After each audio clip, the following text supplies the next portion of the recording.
Hey everybody, my name's Tim Bogatz. I'm going to be talking a little bit here about arts integration. Okay, we're going to talk, what is art integration?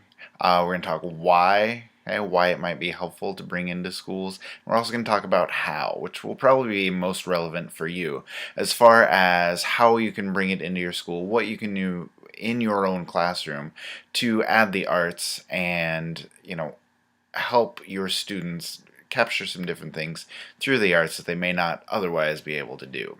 Before we get started, just a real quick introduction about me. I'm from Omaha. I teach in Bellevue. I'm at Bellevue East High School. I've been there for 11 years now. Before that, I taught elementary art for a while, so I've done everything grades K through 12. So I'm a teacher, I'm a writer, I've got a podcast, so I guess I'm a professional talker every couple weeks too. So, I do a lot with art education, both in my classroom and online, communicate with a lot of teachers. So, a lot of ideas that kind of get passed back and forth. And, one of the hot topics that we always talk about, whether it is specific to art or just in the classroom, has to do with arts integration.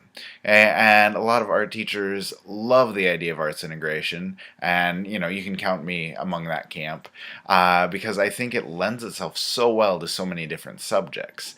Okay, and there are some teachers that think art should be reserved for art's sake because a lot of the things that we do are specific to art itself. But, I think it does so well with so many other subjects that arts integration is a really, really key component of what we can do. And it's a great advocacy tool because people see how well the arts work with so many different subjects. So even if you aren't, quote unquote, an art person, you can do so much with arts integration that's really going to help your students in a lot of different ways. So just talking real quick about, what is arts integration? Basically what we want to do, the easiest way we can define that, I suppose, would be it's a type of instruction that integrates content and skills from all forms of the arts. Okay, so not just visual art. Okay, that's obviously what I'm going to be talking about most because that's what I know best. But when we say arts integration, it's not just about visual arts. Okay, we're going to incorporate music, we're going to incorporate theater, we're going to incorporate dance. Okay, so all musical, performing, visual arts, those all fit under the category of arts integration. So it's not specific just to the visual. And basically, what we're trying to do with arts integration is you want to increase the knowledge of the general subject areas. So whether that's history, math, science, English, language arts, anything like that, you want to increase that by using art as a tool. And basically, you're going to try and foster more understanding and more appreciation of the subject through fine arts. So, the dance or the theater or the music. And that's going to be sort of the vehicle to help kids understand what they're trying to get across with some of those different subjects. Okay, now the idea here though is not, just to necessarily add in art to help kids or to make things better for them. What we're trying to do is create more of sort of a seamless blend of the content. Okay, we're not just saying, here's what happened in history, let's draw a picture of it. Okay, you want it to be a little bit more fundamental than that. Okay, because like I said, art lends itself to so many different subjects. It's so easy to incorporate into your room with a lot of different ideas. Okay, and we'll talk later, when we get to the how section of what we can do, more specific ideas of what you can do in your classroom, what you can do as a teacher to integrate the arts. Okay, but for now, just kind of keep that in your head. We're looking for sort of that seamless blending. Okay, what you want is lessons or ideas or projects that fit everything together. Okay, it's not just here's the science concept, here's the art that we're going to do about that. Okay, we want to tie those things together. Okay, it can't be separate here, separate there. Okay, you want those to work in tandem.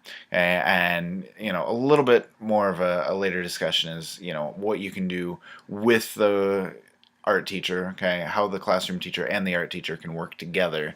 Okay, but it takes a lot of planning and it takes a lot of patience as you're trying to develop these things. But the idea is if you can tie all of that together seamlessly, then that's the main idea behind the arts integration. And now, as far as the history of arts integration, there's a couple big ideas that kind of, you know, determine the course that this was going to go. And a lot of the research came from Elliot Eisner, and a big thing that sort of summarizes, his contributions would be his 10 lessons the arts teach. And basically, it's just a real quick list of different ideas that, transcend whatever subject you're doing. If you're incorporating arts, all of these ideas are things that kids will learn, things that will benefit kids, and ways the arts can benefit kids. And so that's definitely something I would encourage you to look at. There are all kinds of ideas that come from that, how the arts deal with subtlety, how the arts deal with complex ideas, how the arts help kids understand multiple perspectives. But a lot of the things that the arts do, again, whether it's visual, performing, fine arts, whatever the case may be, all of those things create some different types of brain functions. Okay, it helps kids understand different perspectives, and a lot of great things are going on with different lessons that the arts teach. And so if you can look at Eisner's 10 lessons the arts teach, it's definitely worth thinking about, and we're seeing all those different ideas that kind of come into play when kids are using the visual arts. And a second thing that kind of got the bandwagon going with arts integration is the idea of an internalized locus of control. And if you're not familiar with this idea, basically, locus of control is how an individual perceives their circumstances and how they can affect them. And so if you have an external locus of control, the idea is that your environment or your surroundings are kind of what determine the situation that you're in. Okay. However, if you have an internal locus of control, the idea is that you personally, can determine the situation you're in, regardless of external circumstances. And basically, when you're working in the arts, what you're going to do is you're going to take on more of that internal locus of control. Okay, and you get the idea that you are in control of your environment. Okay, so whatever you need to express can come out through the arts. Whatever you need to say, you can say. Okay, and what's surrounding you is not necessarily determining what you can or cannot do. Okay, and it's very similar to Carol Dweck with her fixed versus growth mindset. If you're familiar with that, that's more of a contemporary spin on that. But the same idea is, that locus of control or that growth mindset. Okay, if you have an internal locus of control, very similar to the growth mindset, where you're thinking that you personally can continue to grow, continue to express yourself. Okay, things are not fixed, or not influenced by what's surrounding you. Okay, all of that power, all of that idea, all of that control comes from within, and the arts do a great job of teaching how that can happen. Teaching that you yourself can express what needs to be said. You can determine your own situation, and that all comes from within. And being able to do that is a fundamental key to the arts, being able to express yourself. And when you can do that, kids are going to be more confident. Okay? They're going to be able to express themselves better, and that's something that transcends, subject matter. That's something that's good for every subject, no matter what you teach.